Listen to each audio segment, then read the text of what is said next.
Assalamualaikum warahmatullahi wabarakatuh. Salam sejahtera untuk kita semua. Hari ini saya akan menampilkan salah satu tugas dari calon guru penggerak, yaitu koneksi antar materi, kesimpulan dan refleksi pemikiran Ki Hajar Dewantara.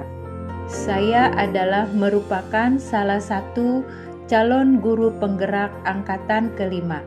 Nama saya adalah Lilis Komalawati dari SMPN 41 Kota Bekasi. Salam guru penggerak Indonesia. Pendidikan adalah tempat persemaian benih-benih kebudayaan dalam masyarakat.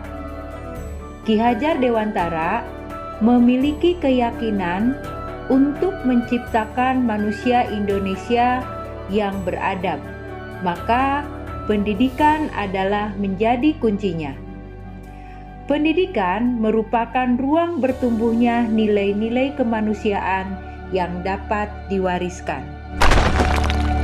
Ada 6 pemikiran filosofis Ki Hajar Dewantara. Yang pertama adalah pendidikan sebagai tuntunan. Yang kedua, kodrat alam dan kodrat zaman. Yang ketiga, mendidik layaknya bertani. Yang keempat, prinsip bukan tabula rasa. Yang kelima, budi pekerti. Dan yang keenam, menghamba kepada anak. Kesimpulan. Yang pertama, pendidikan hendaknya menuntun segala kekuatan kodrat pada murid.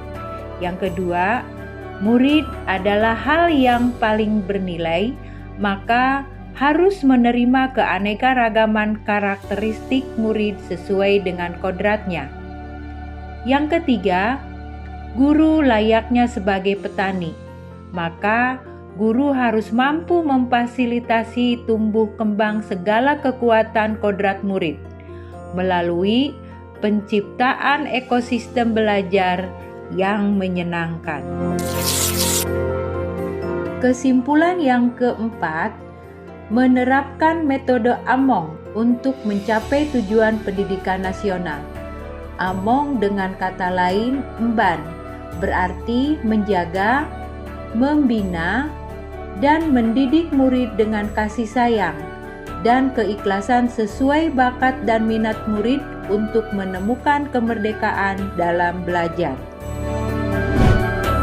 Kesimpulan berikutnya, integritas Tri Pusat Pendidikan, yaitu pelaksanaan pendidikan yang dilakukan bersama-sama oleh keluarga, sekolah, dan masyarakat.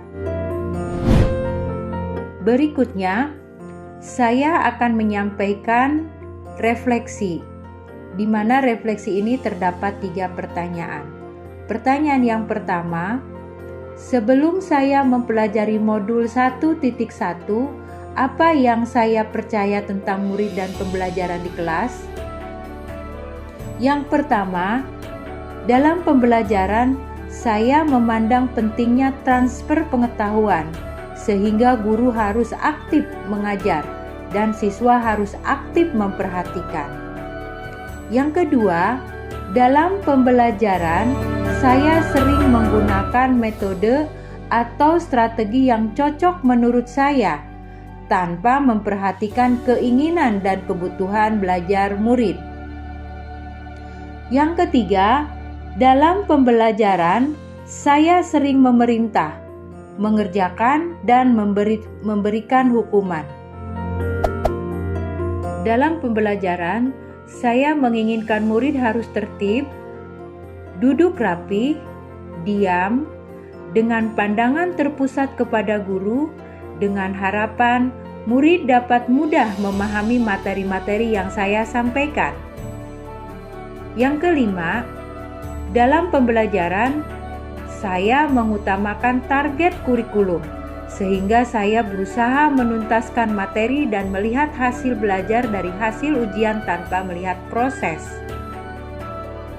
Berikutnya, dalam penilaian pembelajaran, saya hanya mengutamakan pencapaian kognitif dan saya mengabaikan kemampuan sosial emosional murid. Refleksi berikutnya adalah yang ketujuh.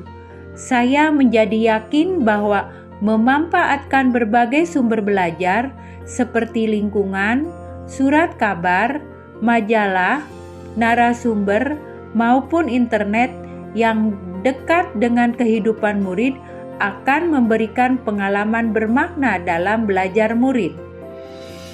Yang kedelapan, proses pembelajaran harus dilakukan untuk mengembangkan semua potensi anak, baik budi pekerti, pikiran, maupun tumbuhnya agar menjadi anak selamat dan bahagia. Berikutnya dalam refleksi pada pertanyaan yang kedua. Setelah mempelajari modul ini, apa yang berubah dari pemikiran atau perilaku saya? Tentunya saya banyak mendapatkan feedback atau pesan moral setelah mempelajari modul ini. Yang pertama, saya lebih bersemangat dan optimis untuk mendidik. Yang kedua, guru harus memperhatikan keberagaman murid sesuai dengan kodratnya. Yang ketiga, guru harus menuntun mencapai keselamatan dan kebahagiaan. Yang keempat, saya tersadar bahwa pembelajaran terbaik untuk murid adalah metode Among untuk menuntun potensi murid berdasarkan sosial budaya. Yang kelima, saya akan memberikan pembelajaran dengan tuntunan, bukan tuntutan. Memberikan kebebasan kepada murid untuk belajar sesuai kebutuhan dan kemerdekaan belajarnya. Yang keenam, saya menyadari pemetaan kemampuan murid melalui asesmen diagnostik awal sangat penting dilakukan untuk mengetahui kebutuhan murid, profil murid, gaya belajar murid, agar murid dapat merancang pembelajaran yang sesuai dengan kebutuhan belajar murid.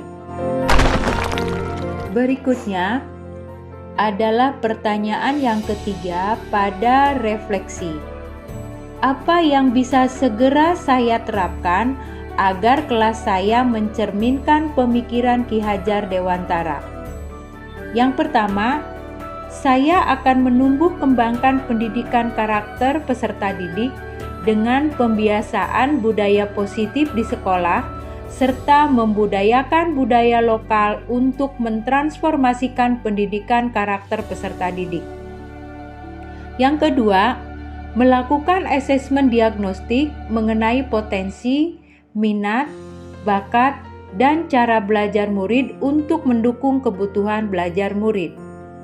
Yang ketiga, dalam pembelajaran, saya akan lebih banyak memposisikan diri sebagai pembimbing, fasilitator, motivator, dan inspirator yang mengarahkan anak mengembangkan segala potensi dirinya dengan memanfaatkan berbagai sumber belajar dan cara belajar yang kreatif, inovatif, efektif, dan menyenangkan.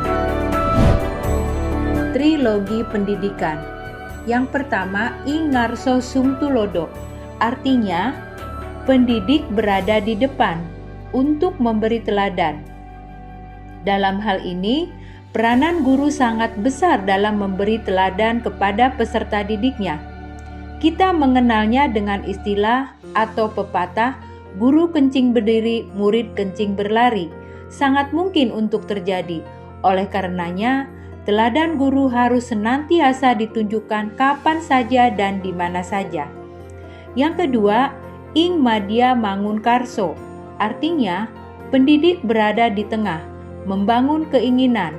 Dalam hal ini, mampu memberikan semangat, memberikan motivasi, dan memposisikan dirinya seorang guru, sehingga dapat menjadi teman dan juga tempat peserta didiknya berangkat untuk berkembang menuju cita-citanya. Yang ketiga, Tutwuri Handayani, yang artinya pendidik berada di belakang untuk memberikan dorongan, mengikuti dan mengarahkan anak didiknya agar berani berjalan di depan dan sanggup bertanggung jawab.